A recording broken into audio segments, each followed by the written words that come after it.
As an introduction, I've been doing this work for thousands of years now, and I mean, I look good for being 2000, but I've been doing this for so long that I now have a keen sense of what works and doesn't work. And so I can size up stuff pretty quickly, as you know, and just say, this is never going to work. But what am I sizing up? What are the things that really make the difference to me? One is the leadership. Two is the leadership, and three is the leadership. So those the first three things I'm looking at is what quality of leadership do we have here? Do we have visionary and facilitative leadership in play? I mean, practitioners, as we know, we've talked about this for years. The visionary is the person that says, this is an impossible thing to end poverty, but we're going to do it. I'm going to make it possible. I'm going to make you believe that this is possible. So that's been my role for years. Second, that facilitative role, that's the person that can listen to that and go out and convince people that we should do it. They're the ones taking the possible and making it probable. We have to have people like this. In this Tennessee project, we've got Mark Farley, who's an amazing visionary. He's like, I really think we can do something amazing here. And he's got terrific staff and organization that he works with that can make this stuff happen. With Megan, you've got a really strong facilitator. She can listen to the visionary work. She has her own elements of the vision herself, but then she brings that to what we call the practitioners. These are people that are interested in taking that probable and making it predictable. I mean, possible to probable to predictable, right? So once again, you got this visionary leader like, let's just make this probable that we can end poverty. Uh, and you've got the facilitator saying, okay, I'm going to translate this so that people can actually get this stuff done. And if we don't have that 1-2 thing, it's not going to happen. It will not happen. You can't just have a visionary out there banging away saying, let's end poverty. It's a good idea, don't you think? How would you do it? I don't know, but it's still a good idea. That doesn't really work. No, and you can't have somebody say, look, we're going to just to get this grant and follow the procedures and see what happens. Right. No, the grant came out of poverty management land, so it's going to be filled with compliance to poverty management, which is what we have to leave. We can't just have poverty management anymore. It's fragmented services that get unreliable outcomes. You're putting all the burden onto people in poverty. So we had this summit in Tennessee where we brought together uh, really the managers and staff and other interested people from across the 6 Tennessee Opportunity Pilot initiatives that were funded at 25 million apiece. They're in year 3 now. There's And they seven came to get, pilots. what's that? There's seven TANF pilots actually, total. Well, okay, but we brought 6 of the 7 together, right? And those are the ones that are executing um, X number of families are trying to get out of poverty. And most of it's kind of a welfare to work initiative with certain nuances that are different from pilot to pilot. But mostly they're trying to get people from TANF, which is Temporary Assistance for Needy Families, the welfare program that the country's put together, off of that program into jobs. And there were a half a dozen things that were common problems for everybody. So maybe we can just kind of go down this list and talk about how it should be different. Yeah, definitely. I think the biggest thing that stood out for me during that summit was kind of before we get into the challenges was how much everybody was so interested in collaboration and Yeah. working together and really focusing on, how can we put our heads together, put our best practices together to create a bigger, more intense pilot, if you will. And what was interesting to your point, Scott, is how many similar challenges each of the pilots were experiencing and and working with them and talking about what are the solutions that we can put our heads together to really overcome these major challenges. Yeah. So, for example, all of them are trying to get people from public assistance to work. Well, the cliff effect, the benefits cliff that we've been talking about for a long time, when I was working with Circles USA, it was the issue we brought up 10 years ago because all of our volunteers were saying, hey, what about this benefit cliff? You know, if we get people to do exactly what we want them to do, get a job, increase their hours, get a bump in pay, they get burned. Hmm. And it's confusing. It's like, well, how much childcare assistance do I lose? I don't know. Take the raise and find out. Okay, well, what about food stamps? Who knows? Call Yeah. people up, get 3 different answers. This all happened. These are real life, examples of trying to make a plan. The current poverty management system resists making a plan to get out of poverty. It resists it. It works against it. That's what we heard. We had the commissioner from the Department of Human Services, uh, Clarence Carter. Commissioner Carter and I have known each other since the year 2000, which we discussed, and as I told him in the audience, I had a paper route before I met Clarence, and then he got me that first grant, and away we went with circles. I was that young. No, just kidding. But Clarence knows that, of course, the benefit cliff's a huge problem, and he's put some. One of his awards went into trying to solve some of that stuff. So each of the pilots have to figure this out, and they need to figure out, is there some way that they can propose, or is there somebody working on prorating these programs so that if I make an extra buck, the most I'm going to lose is a buck of assistance? Because why make an extra buck if you're going to lose $4 of assistance and be in a worse situation for doing exactly what we want you to do? Go work. It's dumb. And it's the main signal that we have a poverty management system, not a poverty alleviation system. If we had a poverty alleviation system, we would be committed to reducing poverty rates. And the only way to do that is help people get out of poverty. So that's what's unique about this. And that's why everybody wanted to get together, because they're in this small research space of trying to get people completely out of poverty in a system that doesn't encourage it. Yeah. You made a really good point at the summit that I think that if we could change the entire poverty management system to, instead of just focusing, paying people based on processes and creating procedures and this and that, if you actually created a poverty management system, or sorry, a poverty alleviation system that was paid for based on results, then, poverty, like you said, would be solved by Thursday. Well, what I said is the benefits cliff would be gone. You Yes. cannot get paid with the benefits cliff. It's like being let's say you're selling cars, and every time you sell a car, the dealership tells you, we don't have it. Well, I just sold it. What do you mean we don't? No. Well, we do have our tires that go with that model, and we have bumpers. We have a steering wheel, and we have the back seat. But the rest of it it's not really available. Here's your part Think of of a car. It's stupid. I mean, think Yes. about how many people have to be in this dumb conversation about, okay, here, we're going to give you this training to get this job, but if you get the job, you're going to be worse off. Or, I get paid to help you figure out housing. Okay, I got you this housing thing, but if you get the job, you're going to lose it. And you won't be able to replace it if you get the job. But I Hmm. can't tell you that because, of course, we all think that this is going to help because we're raised in middle class environments and we don't have an experience of poverty. And we design these programs for people that don't need them. Yeah. We just, I think so, it's amazing too how many people who are in the middle the middle class or in the upper classes or whatever that just have no idea of what the benefits cliff even is. It's right. amazing. You have employers that can't understand why they have Yeah. such high churn when they're trying to pull people from public assistance programming into, entry level positions in their company. Hmm. And nobody really needed to do this for years because the baby boomers were filling every single slot available to them. But 10,000 of us are leaving the workforce as 10,000 of us turn 65 every day now. So we're leaving. And the next generation, we're the first generation to not replace ourselves. So we only had 1.7 kids. Oh, well, so Right. sorry. But now you're trying to fill jobs with a smaller population of people in this next generation. Hmm. And then we got a generation that I'm not even sure wants to work, right? This new one.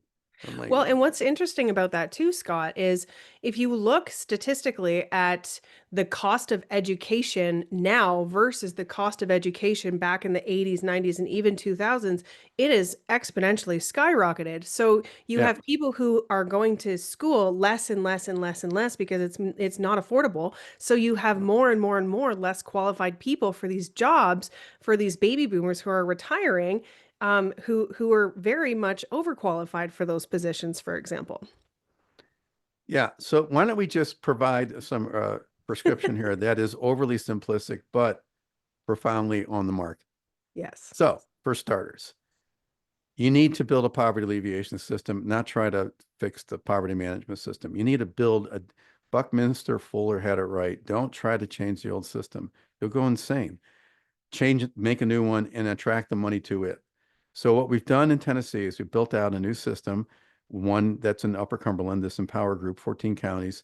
They've got a staff of about 25 case managers, and they have this $25 million budget, and they have partners with education, and they have partners with workforce, and they have partners with workforce training. And anyway, these partners are good, and they can use them.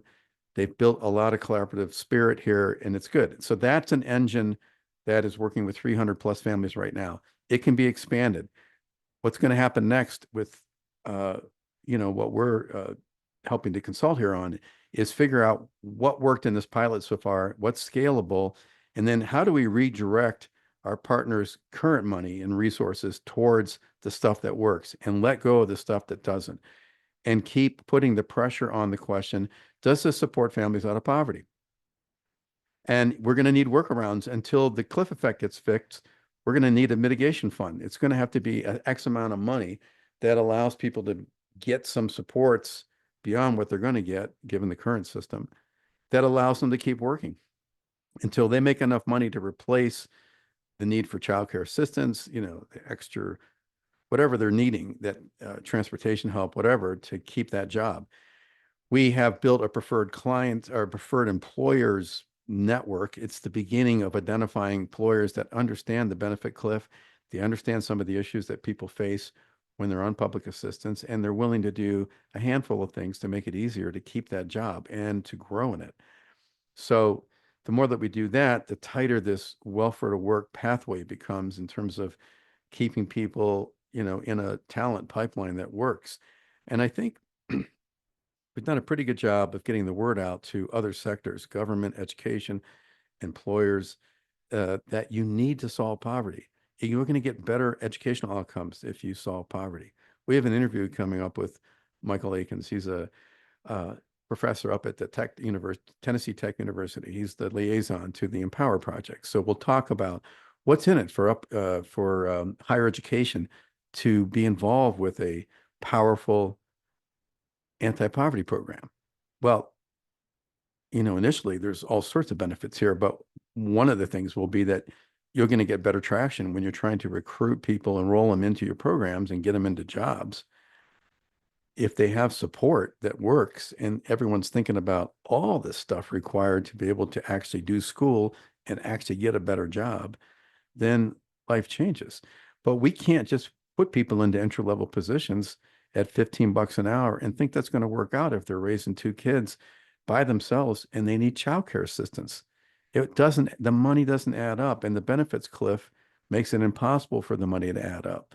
So one of the things we would do is set the outcomes for everybody to be out of poverty, 200, 225, 250% of the federal poverty level, whatever that family requires. That should be the bar. Then you work backwards and say, so how much money do people need to make? Or can we have a hybrid system, use our massive 1 trillion plus public assistance fund to pay less money, but do whatever the calculus is to be able to create a ramp so people have a formula that works. I'm making 15 an hour. I need 26 an hour to be self-sufficient. If I make 16, I only need 10. If I make 17, I need 9. So something that simple could be experimented with in Upper Cumberland, and it should be, so that we can see, does it really create disincentive or does it create incentive? You want to find the right mix of supports that create incentives, not disincentives. And this needs to be done with the end in mind of people completely out of poverty. So, and you've got to teach people money. So like number 2, teach money. How do we're living in an ocean of money without swimming lessons. When I think about my upraising, again, this was like 60s and 70s, nothing on financial literacy, zip. And so you see all these people showing up at age 62, and they're pulling their Social Security thing right away because they need hand-to-mouth money, and they're poor, and they're going to stay poor. You see coming into that at no money, no savings, nothing. How is Well, that possible? that, you know what, you're talking about baby boomer generation. I'm a millennial and I have the same thing. There was no financial literacy growing up in my school. There was, you know, I think that my dad unfortunately thought that I just knew how to budget in my early 20s, which was a Yeah. no, give me a credit card and guess what happened? So, unfortunately, those things have just this whole idea of financial education really hasn't changed, and I don't think that it has changed in I don't have children yet, but I don't think that that problem has changed in public schools or private schools or anything, which is a huge Well, issue. you will be having a child in August. Everyone should know that. And you're going to be out for 4 weeks. And I know you're going to start providing financial literacy right away. Mm, yes. Here's one He's going to be toy. doing spreadsheets and budgets when he's 2 months old. Here's one toy. And if I double it, I'll give you two toys. But if you know that I'm doubling it, there you go. Yeah, exactly. If I take one away, don't How much? start Yeah, screaming. something like that. But this, um, this teaching money is super important because Hmm. kids right away need to learn how to save money. There's match programs out there called child development accounts where you can put match money into kids' savings, and when they're 18, they can pull the trigger on it and go to school, start a job. I mean, start a business. You know, Hmm. there's cool stuff that can be done to help kids understand money. It's such a easy way to also teach the other subjects. Put it into scenarios that have to do with money. Hmm. Anyway, we need to do a lot more of that. Um, I met with David Erickson from the Federal Reserve in New York last couple weeks ago, and we both discussed the fact that the adult interventions don't get as much traction as the child interventions do. And of course, if you put the two together into a two-gen strategy, as it's now properly referred to as, then all the better. But we need to give children a way to understand um, that their future is going to be better, and actually their immediate future can be better having this money set Hmm. aside, understanding how to make money, um, teaching them some entrepreneurial skills. All that's completely possible. So in Upper Cumberland, the next stage really is to start digging in with those children and the adults at the same time and get more traction for the whole family.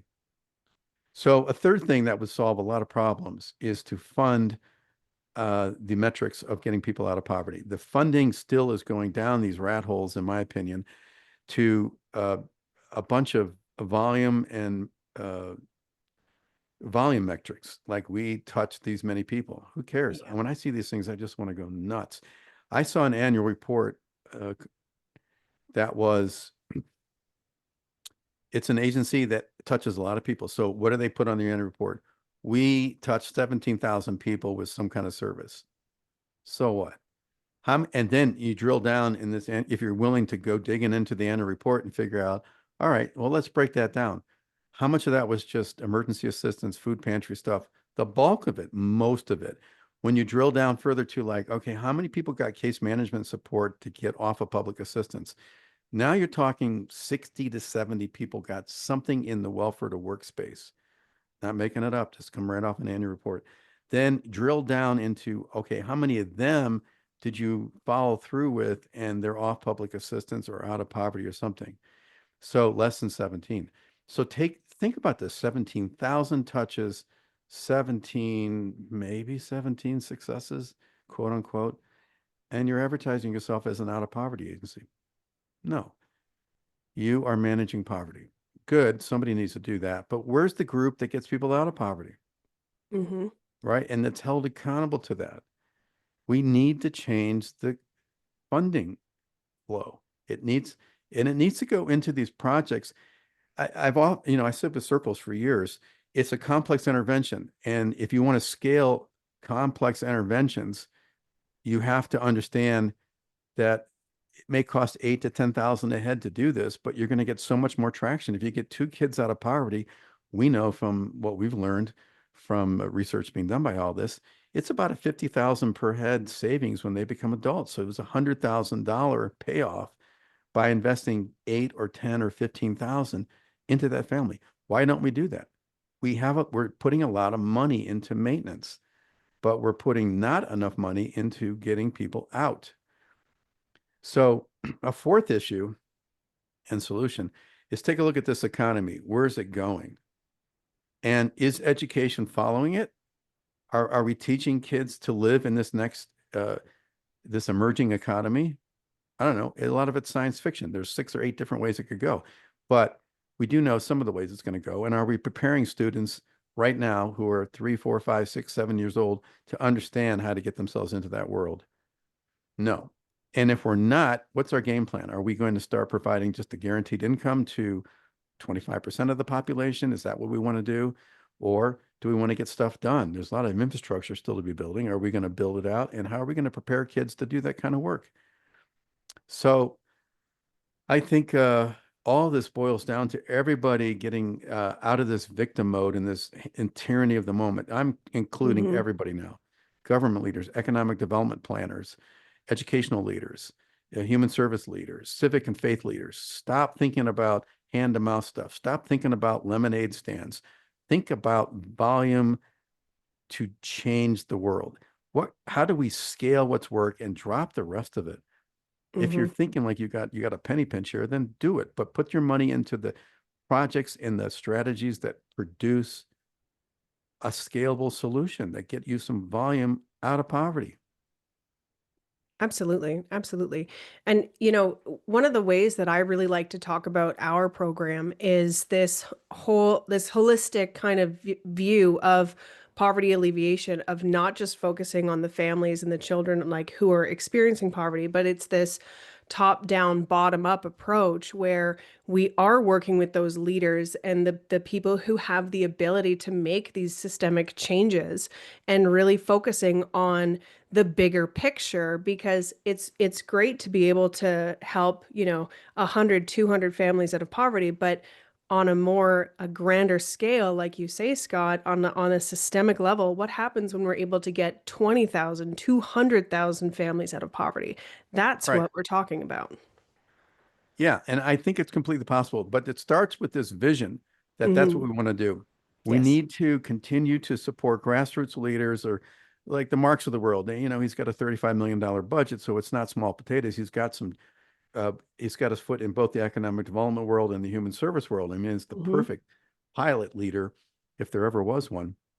And he's in a position to bring evidence of what's working and not working up to all the powers that be in Tennessee, which are in a position to bring all that forward into DC to start pushing for changes.